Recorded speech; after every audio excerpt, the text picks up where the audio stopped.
به نام خدا. با سلام خدمت نهمیای عزیز. یکی دیگه از سوالات مهم فصل 7 سوال 3 صفحه 118 که گفته عبارتهایی رو که حاصل آنها یک و منفی یک است معلوم کنید. بچه ببینید، برای اینکه عبارت ها رو بگیم یک یا منفی یک میشه، اولا جملات تقریبا شبیه همن، حالا ممکنه برعکس هم نوشته شده باشن، ولی دیگه اینجا دو وای داریم سه داریم سه هم داریم. شما میای علامت های اینا رو چک میکنید. اگر علامت جملات کاملا مثل هم بودن برابر یک قرار میدید. پس اگر هم علامت بودن عبارت ها، یعنی دوتا منفی یا دوتا مثبت بودن، برابر یک قرار میدید، و اگر قرینه هم بودن علامت ها مساوی منفی یک قرار میدید. الان اینجا دوای علامتش مثبته، این دو هم مثبته، اینا هم علامته. این سه مثبت، این منفیه، پس این عبارت مساوی یک یا منفی یک نیست. باید دقیقا علامت ها دوتاشون مثل هم باشن، یعنی اگه این مثبته اینم مثبت باشه که برابر یک بشه. اینجا رو نگاه کنید، اینجا دوای این دو مثبته، اینجا این دو منفیه. اگه برعکس هم نوشته بود اشکال نداره، شما چک کنید علامت ها رو. خب اینا که قرینن. سه ها رو هم چک میکنم، این سه منفیه این سه مثبته، سه ها هم با هم چی هن؟ قرینن. پس این برابر میشه با منفی یک. درسته؟ پس اینو من منفی یک میدم چون عبارت ها قرینه هم هستن. خب جملات هم جدا جدا چک میکنید. دو وای مثبته، اینم مثبته، سه مثبته، اینم مثبته، پس این برابر یکه، چون هم سه ها هم علامتن هم دو وای ها. خب یعنی در حقیقت میدونی چه جوری میشه؟ این اینجوری میشه: دو وای به علاوه سه، پایینم مینویسم دو وای به علاوه سه، و این پرانتز با این پرانتز ساده میشه و به یک تبدیل میشه. اینجا این دو وای مثبته، این منفیه. خب قرینه، آیا اینا هم قرینن؟ بله، مثبت منفی، پس اینا هم قرینن، این مساوی منفی یک. در حقیقت بچه میدونه این چجوریه؟ دو وای به علاوه سه رو مینویسی، پایین از یه منفی فاکتور میگیری.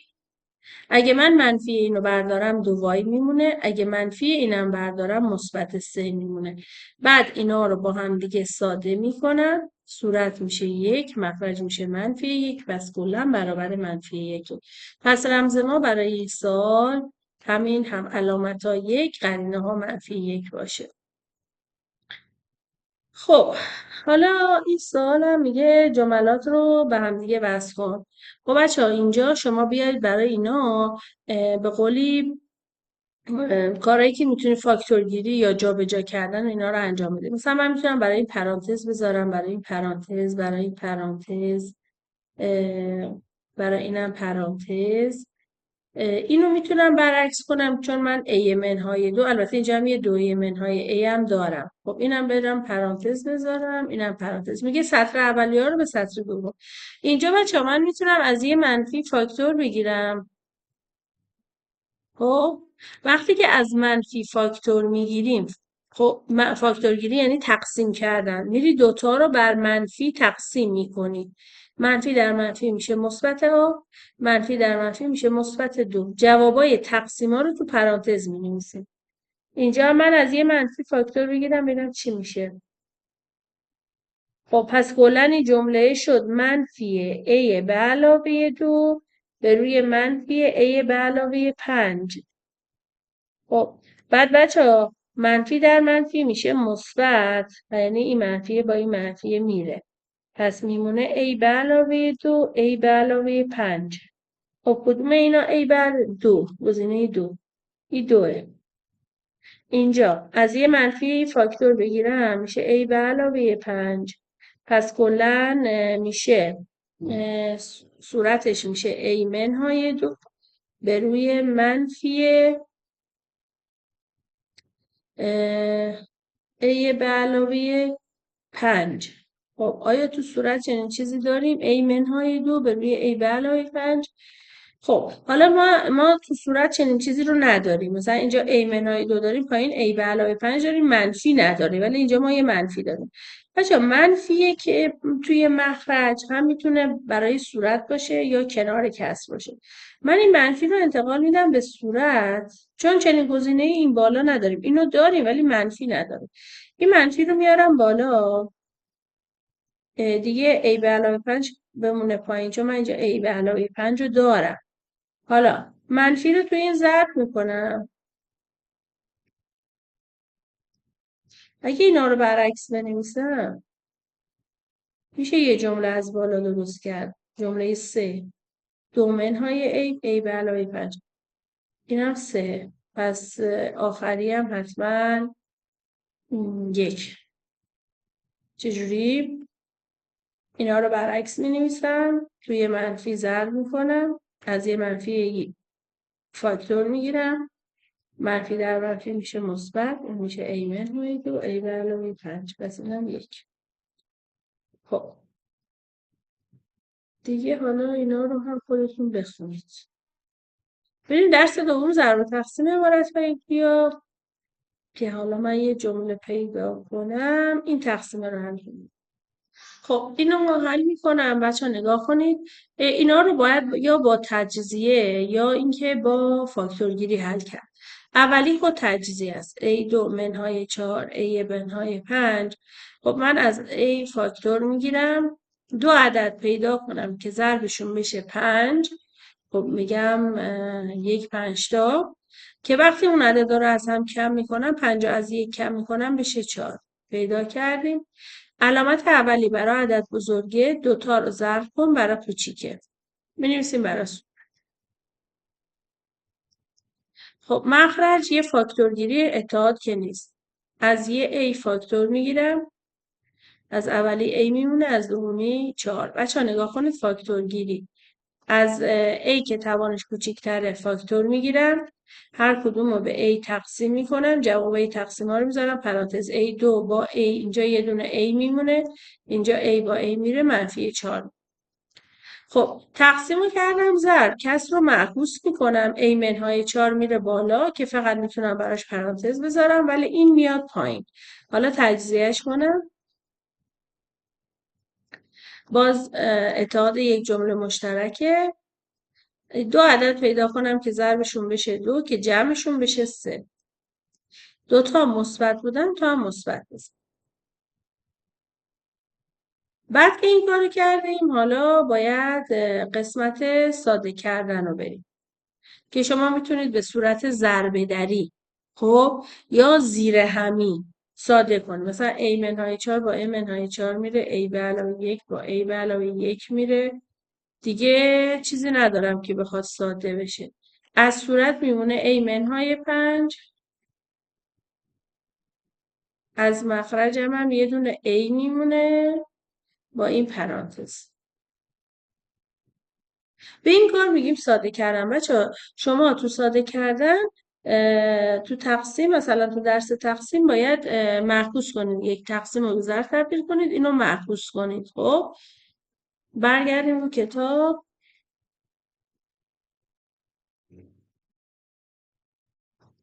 حالا اینجا سوال هست، مثلا میتونیم حل کنیم. این سواله رو من حل میکنم یا این بالاییه. خب باز توی ضرب ما میتونیم صورت و مخرجا رو ساده کنیم. برای ساده کردن باید از تجزیه یا فاکتورگیری استفاده کنیم. تجزیه اتحاد. خب a2 منهای a منهای 6 رو مینویسیم. خب این اتحاد یک جمله مشترکه. 2 عدد پیدا میکنم که ضربش بشه 6 که وقتی اون عددا رو از هم کم میکنم اینجا a ضریب نداره، ضریبش 1 بشه 1. خب میگم 2 3 تا میشه 6 تا. اگر 3 رو از 2 کم کنم میشه 1. علامت اولی میشه برای عدد بزرگه، منفی در منفی مثبت برای عدد کوچیکی. مخرجش رو فقط میتونم براش پرانتز بذارم، کار دیگه ای نمیتونم انجام بدیم چون اتحاد نیست. صورت اینجا رو هم فقط میتونم پرانتز بذارم. اما اینجا این مخرجه a2 منهای 4 اتحاد مزدوجه. 2 تا پرانتز میذارم، یه مثبت یه منفی به دلها. بعد از 2 تا جذر میگیرم.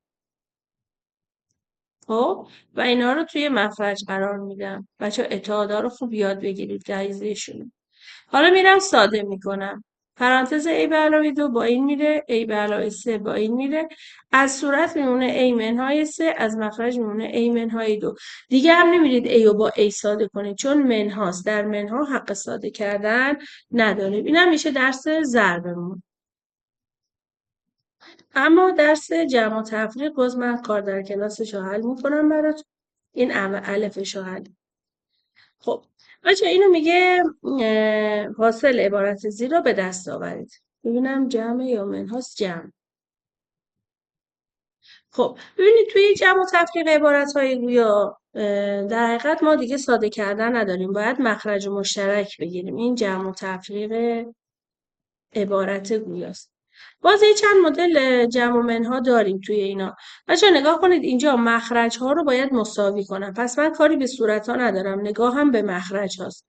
خب میگم این پرانتز میتونم برای این بذارم، پرانتزم برای این بذارم. خب من باید مخرج ها رو مساوی کنم و کاملا شبیه هم بشن. یکی از مخرج ها رو بنویسم. اما اینجا مخرج‌ها مساوی نیستن. برای اینکه مخرج‌ها رو مساوی کنم میام اجازه دارم چون x منهای y اینو هم به صورت x منهای y بنویسم، ولی یه منفی براش کنارش قرار بدم، چون این x منفی بوده من مثبتش کردم، y مثبت بوده من منفیش کردم. خب یعنی در حقیقت عبارت من اینجوری میشه x2 پرانتز x منهای y به اضافه y2 منهای x منهای y. خب حالا شما میاید مخرج مشترکتون رو این x منهای y قرار میدید، بعد این دوتا علامت رو یکی کنید. خب وقتی که این کار رو کردیم یا اینکه یه کار دیگه هم میتونید انجام بدید اگه میدونید مثلا این یادتون میره. مگه نه اینجا منفی داریم با پرانتز x منهای y، خب تو اینور منفی اضافه کن. هرچی اینجا اضافه کردید تو صورت هم اضافه کن. الان مخرج ها کاملا شبیه همن، پس مخرج مشترک شما میشه منفی x منهای y. خب صورت هم میشه منفی x2 به اضافه y2. حالا نگاه کن چی کار میکنم اینجا. چی کار میکنیم بچه؟ اینا رو من اگه جابجا کنم اینو بیارم اینور اینو بیارم اینور، یعنی بنویسم y2 منهای x2. خب که بشه یه اتحاد مزدوج. اینم بشه x منهای y. خب اینو مزدوجش کنم بشه y منهای x در y به اضافه x به روی منفی x منهای y. خب حالا اینو برعکس کنم، توی منفی ضربش کنم، اینو با این ساده کنم، منفی در منفی میشه مثبت، پس وای به علاوه x میمونه. این یه راه. یه راه دیگه هم این بود بنویسیم x2 به روی x منهای y به اضافه y2 به روی مگه نه اینجوری شد؟ بچه شما بیاید این دوتا رو با هم دیگه در نظر بگیرید. خب یکی از مخرج‌های مساوی رو بنویسید. به نظر من این راحت تره. این راحت تره. بعد اینجا میشه x2 مثبت در منفی منفی y2. حالا اینو مزدوج کنید.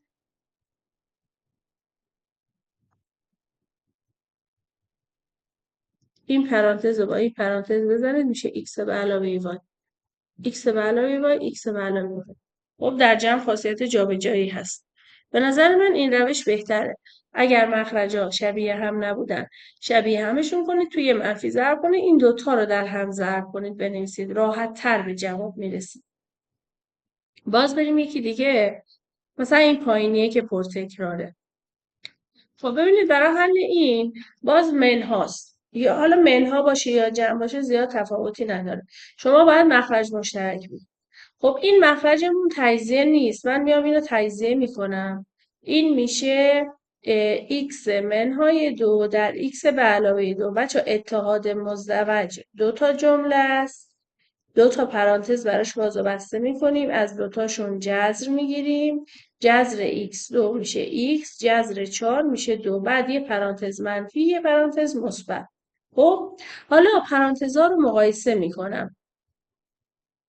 بچه این مخرج دیگه من کاری به این ندارم، این دیگه برام ارزش نداره چون من تجزیه‌شو در نظر میگیرم.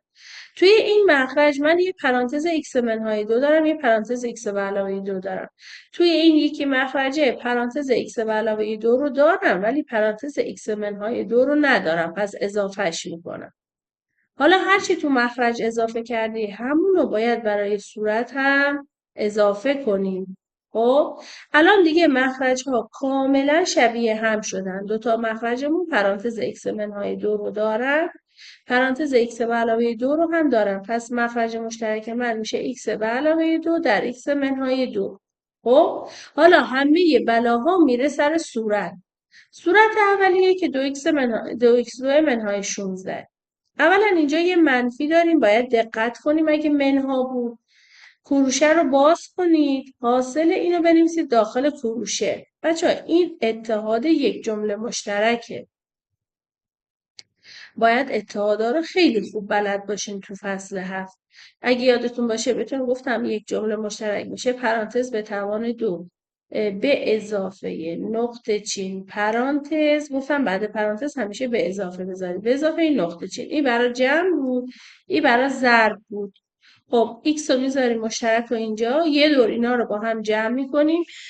مثبت 4 با منفی 2 میشه مثبت 2. یه دور ضربشون میکنیم، مثبت در منفی میشه منفی 4 2 تا 8. پس میشه x2. بعد از به اضافه تا به اضافه همش کار کنیم ضرب میکنیم، میشه مثبت 2x. منفی 8 هم که مینویسیم. پس اینو میارم اینجا. حالا نگاه کن، اینجا تو باید بیای این منفی رو هم تو این هم تو این هم تو این ضرب کن. اگه تفریق بود دقت کنید روش.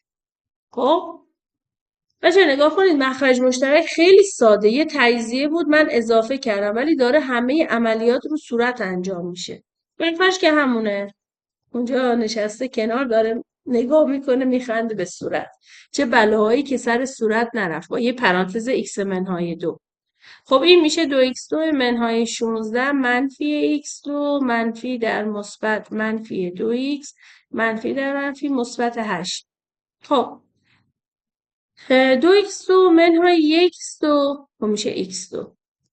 منفی 2x هم که می نویسم، منفی 16 مثبت 8 هم که میشه منفی 8. مخرجت هم هر چی بود بنویس. حالا ادامه میدم. 2 عدد پیدا کنم که ضربشون بشه 8، که وقتی اون 2 عدد از هم کم میکنم بشه 2. خب میگم 4 2 تا میشه 8 تا، اگه 4 رو از 2 کم کنم میشه 2. پس صورت من، ببین همه بلاها به سر صورت میره. یه تجزیه اتحاد یک جمله مشترک، مخرجم که همون که بود. حالا 2 و 4 رو مینویسم. علامت اولی برای عدد بزرگی بود، منفی در منفی مثبت برای این. حالا میام اینا رو ساده میکنم، رسیدم به مرحله ساده کردن. اینو با این میزنم، از صورت میمونه x منهای 4 از مخرج x منهای 2. ادامه نمیدم چون منهاست، حق نداری x رو با x 4 رو با 2 ساده کنیم، منهای. اگه ضرب باشه باید ساده کنیم. اینم جمع و تفریق. خب اینم بچه یه مدل دیگه شاید اینجوریه که مثلا اینجا 5x داریم اینجا x داریم. خب من میدونم اینجا باید یه ضرب در 5 اینو اضافه کنم که اینم میشه 5x، پس اینم باید ضرب در 5 میشه. پس مخرج مشترک من 5x، حالا میشه 6 منهای 4 5 تا 20 تا که بشه منفی 14 به روی 5x. خب یه مدل دیگه هم هست. خب یکی دیگه از سوالات بچه‌ها، مثلا حالتهایی که من دیدم اینه. ببینید اینجا یه مخرج A داریم، یه مخرج A منهای 1. خب بعضی دانش آموزا میان یه منفی 1 اینجا اضافه میکنن، خوش به حالشونه و حل میکنن این سوال. اینجوری غلطه. وقتی که یه پرانتز A داریم اینجا، من میتونم اینو پرانتز بذارم براش. نگاه کنید، مخرج‌ها رو مقایسه می‌کنید، کمبودهای مخرج‌ها رو به همدیگه با ضرب اضافه می‌کنید. کسی حق نداره جمع و منها کنه برای مخرج مشترک با ضرب کردن. اینجا من A دارم، این بر A ندارم، پس اینو ضرب در A می‌کنم، صورتش هم ضرب در A می‌کنم. این پایین من برای مخرج A دارم، پرانتز A منهای 1 رو ندارم، پس ضرب در A منهای 1 میکنم. اینم باید ضرب در A منهای 1 کنم. حالا چون من علامت ضرب نمیذارم یعنی دیگه ضرب میشه اینجا. خب حالا مخرج مشترکت میشه A در A منهای 1. صورت یه بار اینو در این ضرب میکنیم، میشه 3A منهای 3 به اضافه 4A2.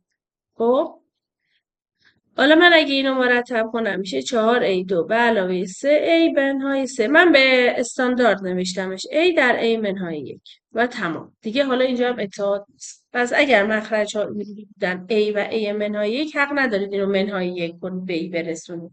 باید در هم ضربشون کنید. باز مدل دیگه مثلا به من بگه یه مدل مثلا این x منهای 2 به روی x به علاوه 1 منهای x به علاوه 2 به روی x منهای 1. ببین مثلا اینجا مخرج ها مثل هم نیستن. خب تو میتونی برای مخرج ها فقط پرانتز بذاری دیگه، راه دیگه خود نداری. حالا اینجا پرانتز x به علاوه 1 رو دارم، اینور ندارم، خب اضافه کن. اینور پرانتز x به علاوه 1 رو دارم، x منهای 1 رو ندارم، خب اضافه کن. اینا رو هم پرانتز میذاری، هرچی مخرج اضافه شد صورت هم اضافه کن. ببین الان دیگه همه بلاها به سر صورت بیچاره میره. مخرج خود مساوی شد دیگه، مخرج ها کاملا شبیه همه. حالا اینجا این میشه اتحاد یک جمله مشترک. خب جا هم نداریم به سلامتی. خب بچه برای حل این نگاه کنید. من میام به مخرجام پرانتز میدم. خب توی این مخرج پرانتز x برای 1 داریم، اینور نداریم، اضافه میکنیم. هرچی اضافه کردیم برای صورتش هم باید اضافه کنیم. با ضرب کردن بچه وقتی بین دو تا پرانتز چیزی نیست یعنی ضرب. اینور x به علاوه 1 داریم، x منهای 1 نداریم. خب اینم میندازم توی پرانتز، اینو می‌نویسم x منهای 1. حالا مخرجا مساوی شدن رفت، ولی الان همه بلاها میره سر صورت. اولا این صورت اولیه اینجا می نویسمش. بچه این اتحاد یک جمله مشترکه. پرانتز به توان 2 به اضافه نقطه چین پرانتز، همیشه بعد پرانتز به اضافه نقطه چین x x یه دور جمع میکنم، یه دور ضرب میکنم. خب بس میشه x2 از به اضافه تا به اضافه ضرب کن، به اضافه 2 هم. حالا صورت دوم. بچه‌ها وقتی منها بود اینجا عبارتتون چند جمله‌ای شد مجبورید کروشه باز کنید که بعد این منفی رو برای همه تاثیر میدید. پس اگه تفریق اومد اینجا چند جمله‌ای شد دقت کنید. خب صورت دومیه رو من اینجا می نویسم. باز یه اتحاد یک جمله مشترک. اتحاد یک جمله مشترک الگوشو براتون گفتم. اینه. تو این مشترکه رو می‌نویسی، یه بار اینا رو با هم جمع می‌کنی، یه بار ضرب می‌کنی. بعد میشه x2 از به اضافه تا به اضافه میشه مثبت 3x به علاوه 2. x2 به علاوه 3x به علاوه 2. حالا میام این منفیه رو با اجازه توی همه اینا ضرب میکنم. پس میشه x2 منهای 3x به علاوه 2 بعد منهای x2 منهای 3x با منهای 2. مخرجم این مخرج خیلی کلک بازا. مخرجم هر چی بود بنویسش. 2 تا پرانتز داره، یه منفی 1 یه مثبت 1. بقیه هم میتونی جابجا بنویسی. خب حالا این با این میره، این با این میره، منفی 3x و منفی 3x میشه منفی 6x. این هم جمع و تفریق. انشالله که مفید باشه و بتونید استفاده کنید.